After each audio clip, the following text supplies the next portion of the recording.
Lagosians are very concerned about their security on the bridge. Nigerians need strong hands.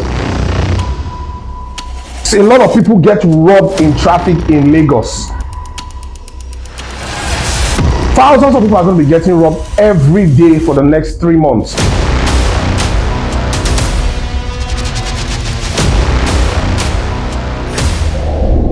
Welcome to Noble TV Live.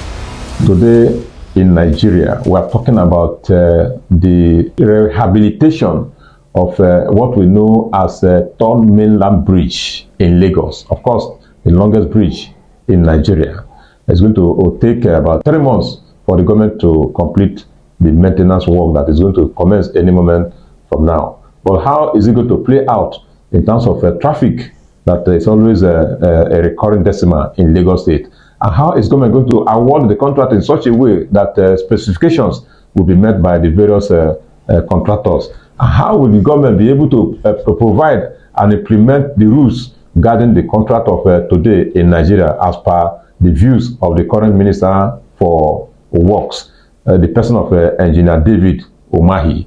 I don't have answers to all these questions, but I believe this man called Valentine Agogo, a veteran, you know, when you want to talk about politics in Nigeria, will give answers to this question based on his vast knowledge about how things work in Nigeria.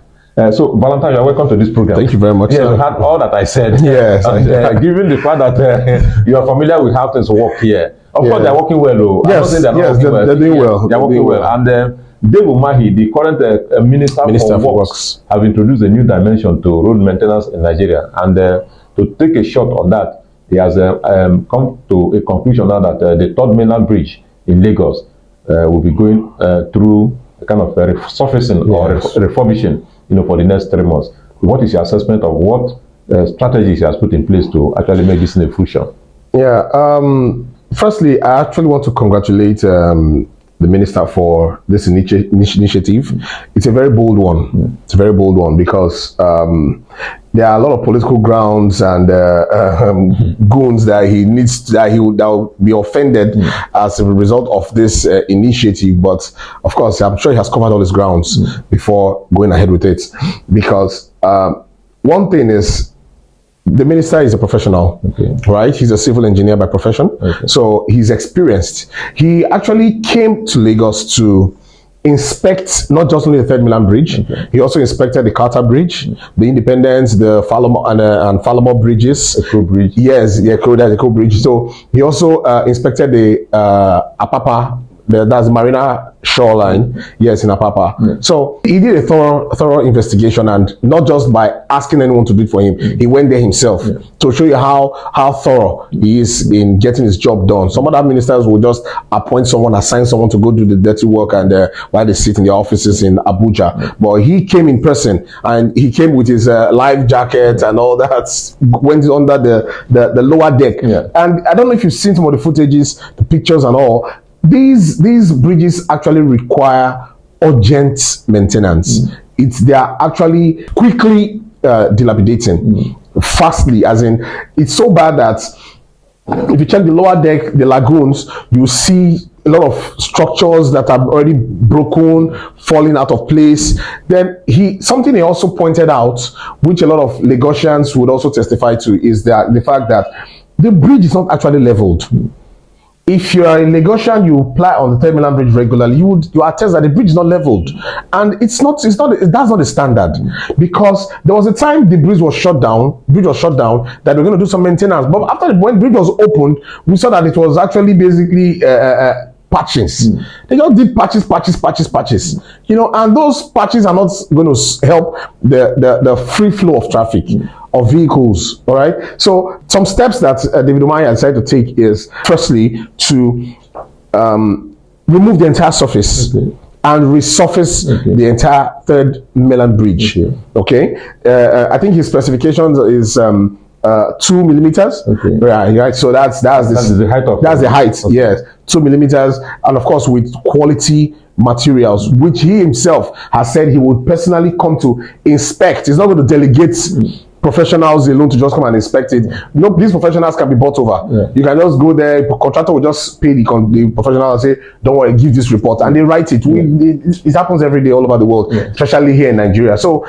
he wants to avoid that kind of poor service, poor job from these contractors. So he's coming to inspect them by himself. Then also a very good move that he made is that he has also said that he's not going to be giving the jobs to just one contractor, two contractors, like the Lagos-Ibadan Expressway that was given to Julius Berger, and it took over 12 years. Yes, almost 16 years for them to fix that Lagos-Ibadan Expressway, and I don't even know if they are done yet. You can just drive to that point and just bump into traffic because you're wondering, where did they come from again? I thought they were done with the road already. All right, so now he's saying that for this thing to be achievable in 3 months, it would only require a miracle and special attention, which means he's saying that he's going to give it to not one, not two, not three, but multiple contractors who will be working simultaneously, but with a prescription, saying, okay, these are the materials you are all using, these are the standards that you all be putting in place, the quality and everything, and they are working at the same time to meet up. Then also to ease the mind of Lagosians, because that is where the major concern is. It's a good thing to want to bring development and all that to Lagos, improve on the safety and all that, but Lagosians are very concerned about their security on the bridge, because when these things happen, it causes a very mad traffic. Yeah, it causes very serious traffic in such a way where you are held standstill in one point. If you are coming all the way from Lekki or VI, coming through Ikoyi, you can stay at Osborne for 8 to 9 hours. If you are coming out from Obalende, say you're taking through the bridge, you can remain there for another 8 hours, 7 hours. So it's a standstill, and when that place is shut down, it affects everywhere, all the way to Yanoworo, Oshodi, or you are going straight to Lagos-Ibadan Expressway. Everywhere is locked down. So it's a serious problem. It's going to be a serious problem if he can actually keep to what he said, that the job is going to be between the hours of 12 midnight and 4 a.m. in the morning. So between 12 midnight and 4 a.m. they would work, and when it's 4 a.m. I believe access will be granted to one part of the road. There'll be flow of traffic, but they'll not be so fast, because someone said if they open by that 4 a.m. will they allow users to use the road that is still under construction? Of course not. So I believe they will finish one part of the road while road users are managing one part, as long as there's a flow of traffic, probably 2 lanes each, because the bridge is quite wide. So 2 lanes each, you're managing that part. Then when they are done with this part of the bridge, everybody comes this way. Everybody moves that way, and the work comes this path again. All right. So I think the initiative is a very sound one. Coupled with the fact that he also mentioned earlier in the year, or after his appointment, that was going to install or create, I want to say, a super highway. So the ultra road, supersonic highway. Supersonic highway, ultra from Lagos to Abuja, that will take about 4 hours from Lagos to get to Abuja. We're still looking out for that initiative, hoping that will also come to pass. But the most urgent one now, according to the minister, is the Marina Shoreline Apapa, where he says that this one doesn't even need maintenance or rehabilitation. It needs a total overhauling. So, but of course, that's going to be very, very capital intensive. So I believe he's going with the one that requires lesser capital to achieve that one, so that by the time that one is taking place, there will be no traffic. Attending to all of them at the same time is going to shut down Lagos. So I think it's a very nice initiative and a good move from the minister. Now, apart from all that you just said, the government, the minister is saying that the contractors will assure government of their readiness to give a 10-year free maintenance. Maintenance. And in costing all these things, is it that are they going to review the contract? It's going to be part of the contract. So whatever you are being given, any contract you are being given to handle for the federal government, if whatever you be paid for would include that you are responsible for the maintenance of that project for 10 years. So in other words, you are going to be paying close attention to what you did. Okay. So it's just to improve on accountability and responsibility of our contractors. Okay. You know, most of these contractors, or contracts and contractors are fronts for our politicians. Okay. All right, politicians have the money, they set up the companies, and they have these guys just come there and say, I'm the contractor of this company and all that. So most of them, you cannot hold them accountable for anything they do, because the owner of this stuff is high up there. All right, so this is also a way of checking and balancing all the contractors we have in the country, so that those ones who are going after federal projects. And if you are going in federal project in line of in works department, just be ready that you cannot eat your cake and have it.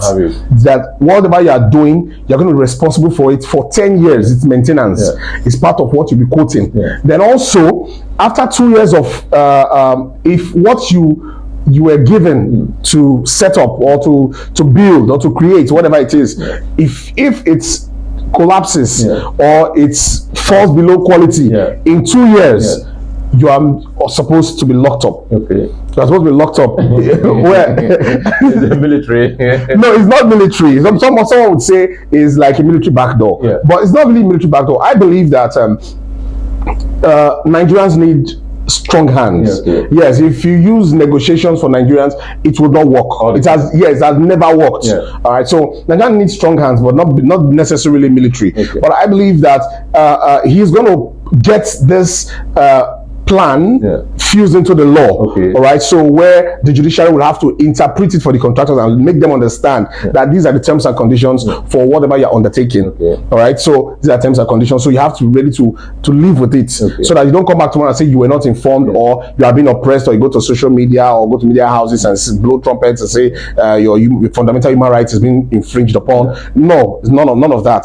So it will improve on the standard, the quality of jobs being done in the country. So I think it's an amazing initiative by we're just concerned, and my own concern now is the fact that is just a simple concern that he sticks to what he said concerning the 12 midnight and 4 a.m. for the working time, and that the roads will be flowing. So when they don't work, they move, because traffic in Lagos is never interesting for two major things. It is hectic because so many people react to stress different ways. It is extremely hectic and suffocating. Then most importantly, it is unsafe. And this is period of Christmas. Yes, a lot of people get robbed in traffic in Lagos.